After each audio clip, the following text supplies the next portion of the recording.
So yeah, I don't know how true this is, but it's going around on Twitter that Devin and Teo might be the next move. TeoFemale Lopez said that Jaron Ennis getting cold feet agreed to terms. He agreed to terms, and Jaron dragging his feet. I did a video Monday talking about Eddie Hearn say either Boots gonna fight, Teo will move up to 54.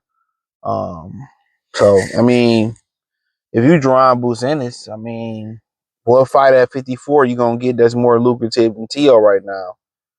So I mean, obviously Teo gonna play like it's a Doug, and he not like Jaron. Like it really, I don't know what this to think about. Unless you're gonna wait on Norman. What's the point of waiting on Norman if you can't get undisputed because of Pacquiao, Barrios, Rolly? You know what I'm saying? So thumbs up the video, share the video, subscribe to the channel, check out the Boxing Room playlist, Boxing News playlist. I don't know the game they playing. Undisputed is off the table. Pacquiao, Barrios gonna fight. Pacquiao just landed in LA. Started training. Probably the winner of Pacquiao Barrios next year is probably gonna fight Rolly. So you probably gotta wait 2 years just to get that shot. So I think they understand that Norman don't want a rendezvous. He want to fight Jinsaki first. So do we wait on Norman and see if we can get the Norman fight? What's the point? I mean, I guess the Norman fight is a grudge match. Maybe you can call yourself the 3-belt undisputed. You know what I'm saying? You're not getting Pacquiao. You're not getting Rolly. You could have got Barrios. You think you could have got Barrios, but Barrios was never interested in fight you. So PBC gonna hold you up regardless. So I mean, me personally, he should fight Teo. If the money right, fight Teo. Fight Teo. Why not? Maybe you don't want to go to Saudi Arabia. I don't know what it is. You want to go to 54. I mean, what you gonna do? You gonna fight that unanimous Tellis guy who got the WBA interim title, and Crawford officially dropped the belt. Y'all gonna fight for the full WBA version? Are you gonna fight Mazaliev? You know what I'm saying? I'm all for that. Fight Mazaliev, but guess what? It's still not a bigger fight as Teo. It's a more meaningful and impactful fight, but I don't think you're gonna fight Mazaliev. You're gonna see if Xander Zayas get the 154 WBO title. But the problem with that is, does he hold the WBO? Who holds the WBO? I think he might. Boots got the IB. Okay, Norman holds the WBO, so he can't even move up and be the super champion because he don't hold the belt. So it sounds like from the rumors, it sounds like Devin Haney probably more lucrative than Jaron Ennis for Teo anyway. And it's an easier fight probably for him after Devin last performance. Ain't nobody in the world probably gonna pick Devin. You see how everybody talking Grease, but everybody hate Devin regardless. But I'm from Jaron Ennis standpoint of view. I mean, you gonna go fight Mazaliev?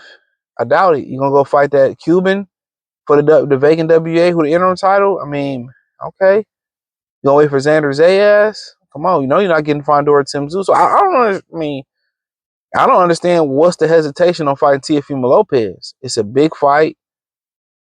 Financially should be lucrative. I mean, why not?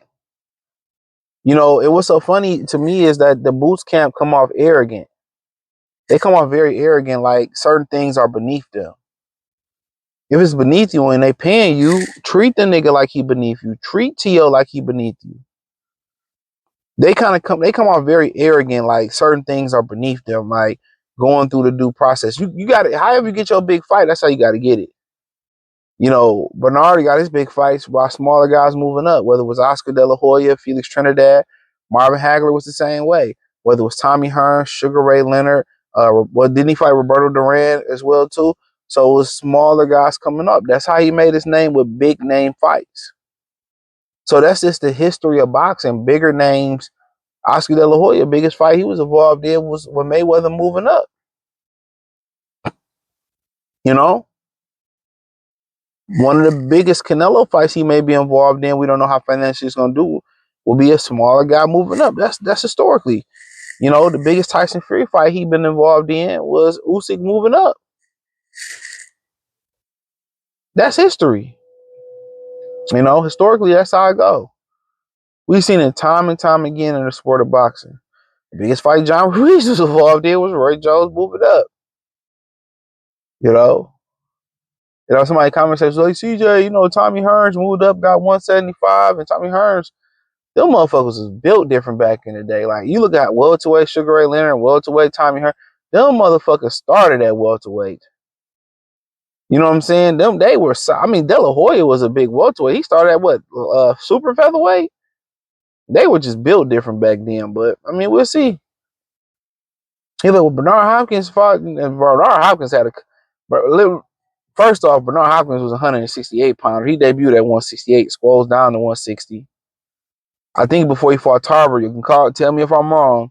I believe he fought Kelly Pavlik at a catchweight at 170. Then he fought Tarver. I could be wrong on that on my recollection there. But we'll see. But yeah, Devin and Teo, fight. I mean, shit, shit. Used to be a lot of trash talking. I mean, shit. If Devin lose that fight, that motherfucker might as well retire. You lose to a racist, and he feel like he can beat Teo. They've been in the ring, they sparred together. Teo got a problem cutting the ring off, like Timothy Bradley, kind of saying like Teo is this great athlete. No, the fuck he's not. like I don't let these commentators lie to me. Like, no. I seen him struggle versus an athletic Jermaine Ortiz. He couldn't cut the ring off. He don't have high stamina neither. Like when the going get tough, Teo not about to Teo output. He don't pick it up as they go. And a lot of these guys don't throw punches no more. That's the crazy thing about it. You don't get a lot of high volume punchers no more. That's the crazy shit about it. You don't get a lot of guys that throw punches like that no more. You know what I'm saying? That's crazy.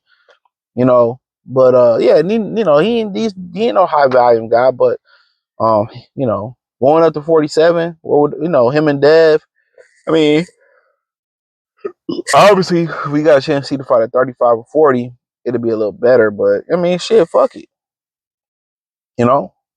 He can't fight Teo like he fought Ramirez. I mean, I'll just be honest with you. That can't be the case, but you gotta, jab, box.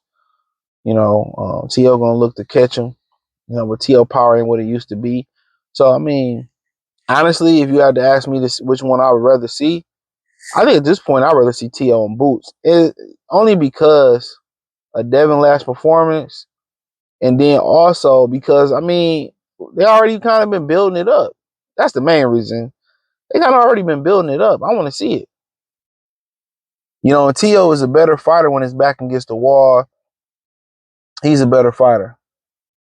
So yeah, Teo's a better fighter when his back against the wall. So I'd probably rather see Jaron and Teo at this point. But like I said about Jaron Ennis, there just seemed to be a certain amount of arrogance there with him. Like they really believe certain things are beneath them. And when I watch him fight, he's a talented fighter, but I don't think he's good enough to be arrogant. I don't think he's good enough not to eat at the lunch table with everybody else. That's my problem. I don't think he's how good he think he is. I don't think he that good. That's just my opinion on it. So I know some people may disagree with me. How good them niggas in Philly be glazing them. I don't think he don't come off to me that good. So, that's just my opinion on it. So I don't think a TO is beneath you. Get it done. Get it done. They paying you for it. It's a high profile. You dug TO, you dug Virgil Ortiz. Like, nigga, you like, come on, who good enough for you? Undisputed off the table, ain't it? Y'all said Norman went missing. You don't want to talk to after the Jinsaki fight, but then Barrios, Pacquiao, Rolly, they all about to be tied up with each other and holding your belt hostage. So, yeah, like I continue to say, man, I don't really get the arrogance. I don't get it.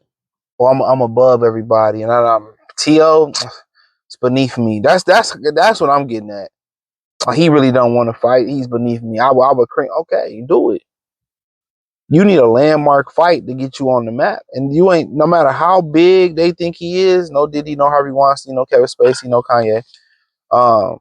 He think he is in Philly. He not. He not. He not. That's the crazy shit about it.